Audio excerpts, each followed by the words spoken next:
എന്റെ ഇപ്പോ 2000 രൂപ എടുക്കാനില്ല. പിന്നെ എന്താ ഉണ്ട്? നുള്ളിപ്പെറുക്കി അവർ 500 രൂപ കാണും. എന്റെ പട്ടിക്ക് വേണം. മര്യാദക്ക് 2000 രൂപ എന്റെ കയ്യിൽ എണ്ണി തന്നില്ലെങ്കിൽ അതിന്റെ പ്രത്യാഘാതകം.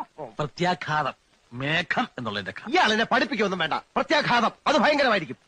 എന്തും നേരിടാൻ തയ്യാറായിട്ട് തന്നെയായി നാടകത്തിൽ ഇറങ്ങിത്തിരിച്ചിരിക്കുന്നത്. ഒരുമാതിരി പല തന്തയ്ക്ക് പറഞ്ഞ പരിപാടി എന്റെ അടുത്ത് കാണിക്കരുത്. തൽക്കാലം പല തന്തയുണ്ടെന്ന് വിചാരിച്ചേക്കാം.